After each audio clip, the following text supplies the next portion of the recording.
athlete, world champion, John Verderosa. And for those of you that do not know who Johnny the Heat Verderosa is, let me give you a little overview. In 1975, he was part of what was called the Stapleton Sneaker Brigade. They fought out in Converse sneakers, which you see right here. Johnny's were green. He was called Bubba when he was a kid, and that's what a lot of guys remember at him. He was always tough, he was always fast. He went on to win the Golden Gloves in New York City with two other guys from Stapleton, Kevin Rooney and Al Toad. Together, they were the Sneaker Brigade. Yeah, baby. After that, after a good amateur career, John went on to become professional, and his record, I got a lot of different numbers out there.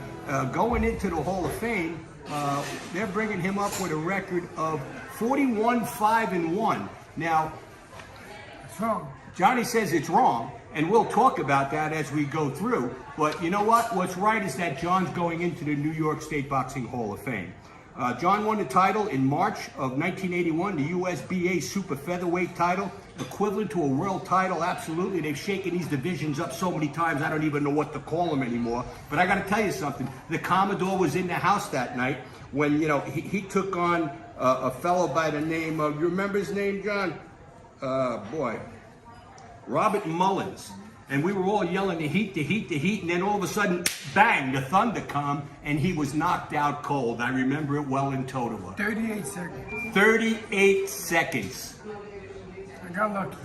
You didn't get lucky, John. You were good. His head got good and lucky. Guy ran away at a fist. I couldn't believe it. His head got in the way of the fist?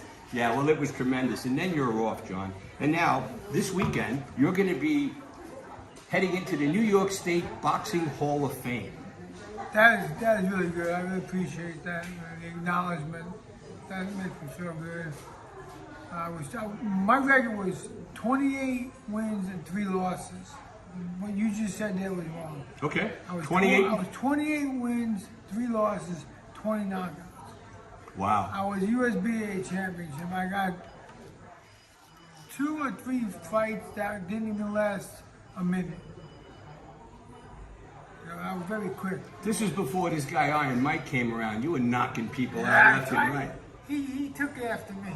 He took after you. Johnny the Heat taught Mike Tyson everything he knows. I wonder if we'll run into Mike at Russo's on the Bay this week. But anyhow, Johnny, tell us about your career. What did it mean to you? How did you get there?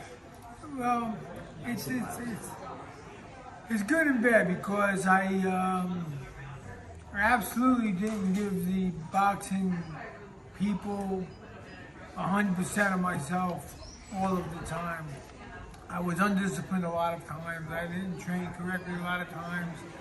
I came to the fight ill prepared a lot of times, and because I was really good, I overcame a lot of my opponents. And some of them I didn't because I wasn't disciplined, I wasn't training right, I wasn't doing what I was supposed to do right. Have weight problems, making weight. Right. I can make excuses or sound like excuses. Like when I fought Bob Mullins, I shouldn't have been in that division for the last 3 fights prior. Okay. Because I couldn't make the weight, but they kept making me get down to 130. Kept making me get down to 130. Kept making me get down to 130. And I was a 140-pound guy. Yeah, I remember that. So. But listen, Mullins came into that fight, he had won 5 straight, and you knocked him out in 38 seconds. Yeah, but then after that, before I got to Bose Edwards, I was completely not a 130-pound fighter no more. Right. I was a 140-pound fighter, but I was fighting at 130. I kept telling my manager not to make excuses, not to make a leeway for myself. I just had the bad management. I shouldn't have took the fight. I kept making 130. It took away my strength, and when I got stopped against Bose Edwards, it wasn't because he was a better fighter. It was because I lost 8 pounds the day before the fight. Try and make the weight. You can't lose 8 pounds the day before the fight and come in and then you're gonna have a good fight. That sounds like I'm making excuses. He beat me that night. He was better than me tonight. He was better prepared than me that night. That's why he won the fight. Mm-hmm. So I give him all the kudos. He was better that night. But I kept telling my manager, I can't make this weight no more. So then when I moved up in weight, as you see, when I fought O'Grady at 140, I was a whole different fight. Let's talk about that fight for a second. Sean O'Grady, ABC TV, Saturday afternoon. Well, I believe Sean O'Grady beat Bozevich, and I believe he was a better fighter than Bozevich, and I beat a better fighter than Bozevich. You know what I mean? But that's because that night I was strong. I was in my right weight. Yeah. I didn't have to kill myself the day before the fight to make the weight. And then you see John Verderosa fighting as he's supposed to, which is fair. I want him to be fair, and that was a fair fight. Against Bozevich, it was not a fair fight. I should have even been in the ring. If my management had any scruples, they wouldn't have let me fight that fight. Well, needless to say, John, I think that as we all look back in our lives, we all have regrets. I think we could all do things over, but the thing is, John, you were a champion. You were such an inspiration to our community, your friends, and you became a world-known figure, okay, because of your boxing abilities and your talents, which has now been recognized by the New York State Boxing Hall of Fame, which is a tremendous accomplishment, John, because when we look at some of the names that are in there, I mean, there's some great guys in there. There's some good guys going in there. Speaking about this, listen to this, Pat. I fought 10 men who were ranked in the top 10 in 3 different divisions, and I beat 7 out of 10 of them. 10 men. In 3 different divisions. 3 different divisions. And I beat 7 out of 10 of them. You beat 7 out of 10. Now, this is not an everyday run-of-the-mill fighter I have over here. Guys don't do that. You got to have heart. You really got to want this, and you really got to do it. And we all felt that, and I think we all witnessed that in your career, John. What's your highest moment, the best moment that you had in your boxing career? I guess, well, when I beat O'Grady, that seemed, it looked on the outskirts that might have been, at the top of my game. But first of all, I didn't like him. So, I didn't like him as a personal person, you know what I'm saying? Yeah, I hear you. The day before the fight, he actually pissed me off. I almost had a street fight with him the day before the fight. Okay. I almost went up on him before the fight. And I just didn't like him. So it was almost like a street fight when I went in there with him. And you don't want a street fight with me. No. Okay? I don't want it. So, I kicked his butt because I didn't like him.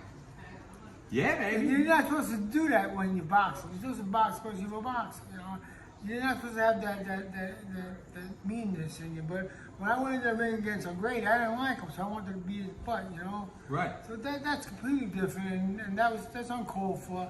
And Well, listen, when you step in the ring, and John, I only stepped in the ring really once. I think it was with Richie Nagel, and he knocked me the heck out years ago. I didn't know his father was the champion in the Marine Corps at the time, so that went down quick.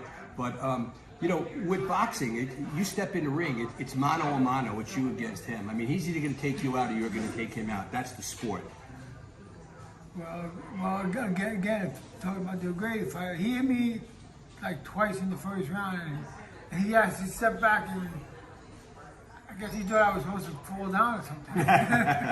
And you didn't? I wasn't going anywhere, so that was funny. And I remember that. He hit me. He thinks I'm going down. He's crazy. Wow. But anyway, like against Bozevich, now here's a great fight. Against Bozevich, like I said, not to make excuses, but I didn't belong in the ring with anybody that day, never mind Bozevich. John, you belonged in the ring with any of those guys. You held your weight, But Johnny. not that day. On that day, he was the better man. Yeah, and he had better management, he had better training, he was strong, he even told me after the fight, he said that was the best training I ever did. And I'm thinking that was the worst training I ever did. Yeah, I swear. It was two different versions, But again, see, in boxing it's funny because you have to be ready the night of the fight. Now most fights you get 3 months in advance. You know you're going to fight 3 months from now, right, on the 25th. You know who your opponent is, whether he's a southpaw or... Yeah. Yep. So you have to get yourself to be perfectly ready that day, and that's hard to do. But you don't know how you're going to feel 3 months from now. You don't know if you're going to be sick 3 months from now. You don't know if you're going to sprain your foot the day before 3 months from now. You don't know these things. You have to get yourself. So to say, okay, 3 months from now I'm going to be perfectly in shape, 100%, I'm going to be strong. That's hard to do. Right. That's almost impossible. Yeah, no, it's very tough to do, I'm sure. And that's what you have to do. I mean, I'm in no shape here at all. So to get yourself to be 3 months from now on a certain day, 6 o'clock in the afternoon or 10 o'clock at night, whenever you box, and be ready to fight, that's very hard. That's almost impossible for most people. Right? Well, I know how you did it. You turned up the heat, baby. You turned up the heat. 1976, the Ramones came out with their first #1 song. I remember going into some fights. Blitzkrieg Bop, baby. It came out in 1976, man. Yeah. Sing it. Blitzkrieg Bop. I can't do it. Hey, everybody. You've been listening to the Commodore here on Nobody Cares Sports Show. This is wonderful, man. I just want to give everybody a great shout out. Hope you enjoyed this video. Want to take you back in the legend, show you a little bit how things were like 45, 50 years ago when the Sneaker Brigade went to Madison Square Garden and all three of them won the Golden Glove. That was the best night of the world. The best night of the world. Here I am. Me, Tobin Mooney, Black, Irish, Italian, from Stapleton. Keep it on, bro.